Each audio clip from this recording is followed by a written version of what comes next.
Mga kabisyon, nandito po ako ngayon sa Kappa Shrine. Katapos natin ng 21K kilometer run sa Warriors Run. At may static display yung SF tsaka Ranger dito sa fun run. At kasama ko po ang aking contemporary, walang iba kundi si Major Canaira. Canaria, magpakilala ka na lang ang book sa kanila. Magandang umaga sa inyo lahat. Ako si Major Ken Jason Canaria, ang Deputy G7 ng Special Forces Regiment Airborne. So nandito kami ngayon kasama si Major Hakuba, contemporary namin sa OPC Class 63. Ang kasama ko ngayon para i-tour ko siya dito sa namin, sa booth namin. Sino-showcase namin yung capability ng isang Special Forces operator. So ang una kong itutur sa kanya is itong airborne capability namin, which dito tayo sa kaliwa banda. Sige nga, kasi hindi ko... hawakan mo na lang din. Oy, ito yung sa parachute namin. Na pang military free fall. Ito yung free fall, pang free fall. So dito, ginagamit ito pag mataas pa sa 18,000 to 20,000 feet ang elevation, above ground level. So ito, isang mode of infiltration na ginagamit natin para hindi tayo ma-detect na enemy. So air deployment. Ito yung isa is para sa naman siya, basic airborne course. Ito yung ginagamit natin kapag 1,500 feet ang ito yung ginamit ni Mateo. Correct. Ito. Okay. Na iba di ba? Naman yung reserve niya. Just in case na mag-malfunction. May reserve. Ang main canopy or main parachute, yung reserve ang ginagamit natin.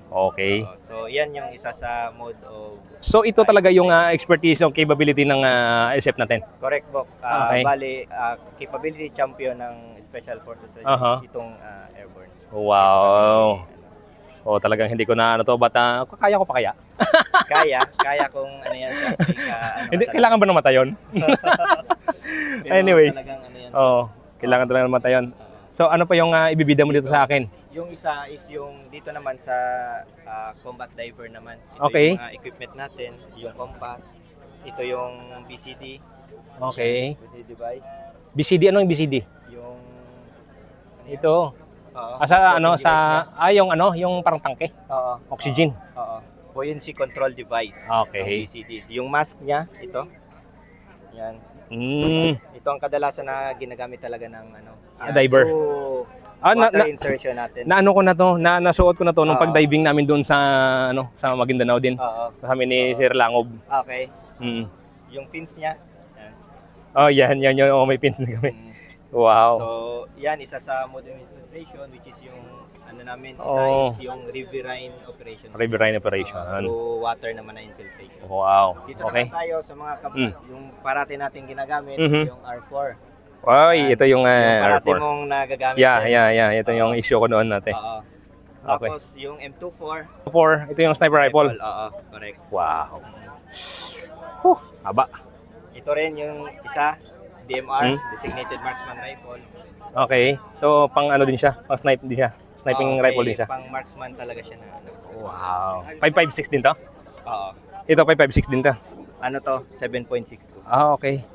Tapos ito, yung Black Arrow na Barrett natin. 50 caliber. So 50 caliber yung ang laki. Parang yung sa Maguindanao. Ito yung ka-players din doon. May ka-players doon. Ito yung na-recover namin doon na mayroon din silang ganito doon.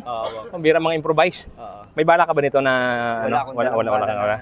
So 50 caliber yung niya.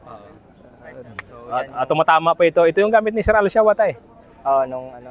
Na talagang 3 clicks, tumatama pa rin. So yun mga kabisyon.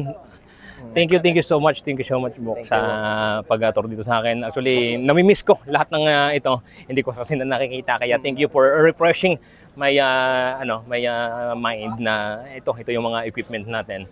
At kaya hindi pa tayo maninalo sa mga kalaban niyan na meron na tayong mga ganyan. Kaya ayun po yung capability ng ating Special Forces Regiment Airborne.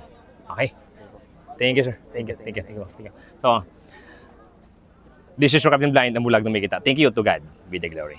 Thank you, sir.